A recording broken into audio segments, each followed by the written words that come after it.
ஒரு ஊருல ஒரு விவசாயி வாழ்ந்துகிட்டு வந்தாரு. அவரு தோட்டத்துல ஒரு நாயும் கழுதையும் இருந்துச்சு.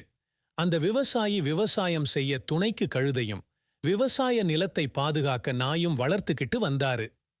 ஒரு நாள் விவசாய நிலத்து பக்கம் ஏதோ சத்தம் கேட்டுச்சு. உடனே அங்க ஓடிப்போன நாய் காட்டு பன்னிங்க பயிர்களை திங்கிறத பார்த்துச்சு. உடனே சத்தமா குரைக்க ஆரம்பிச்சுச்சு அந்த நாய்.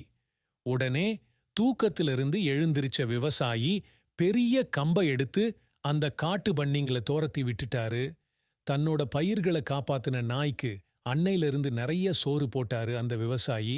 இத பார்த்த கழுதைக்கு தானும் நாய் போல காவல் வேலை செஞ்சா நிறைய சோறு கிடைக்கும்னு நினைச்சுச்சு. அதனால தோட்டத்துல சின்ன அசைவு சத்தம் கேட்டா கூட சத்தம் போட்டு கனைக்க ஆரம்பிச்சுச்சு. அதனால தூங்க முடியாம போன விவசாயி கழுதையோட இந்த திடீர் செயலுக்கு என்ன காரணம்னு தன்னோட தாத்தா கிட்ட போய் நடந்தத சொன்னாரு. புத்திசாலியான அந்த தாத்தா ஒரே வீட்டுல 2 குழந்தைகள் இருந்தா எப்படி பாரபட்சம் காட்டாம வளர்க்கிறமோ அது மாதிரி நன்மை செஞ்சாலும் செய்யலைனாலும் கழுதையையும் நாயையும் ஒரே மாதிரி நடத்து, 2க்கும் ஒரே மாதிரி உணவு கொடுன்னு சொன்னாரு. அப்பதான் அந்த விவசாயிக்கு உண்மை புரிஞ்சது. அன்னையில இருந்து நாய் காவல் காக்கிற வேலை மட்டும் செஞ்சுச்சு. கழுதை பொதி சுமக்கிற விவசாய வேலை மட்டும் செஞ்சு சந்தோஷமா இருந்துச்சுங்க.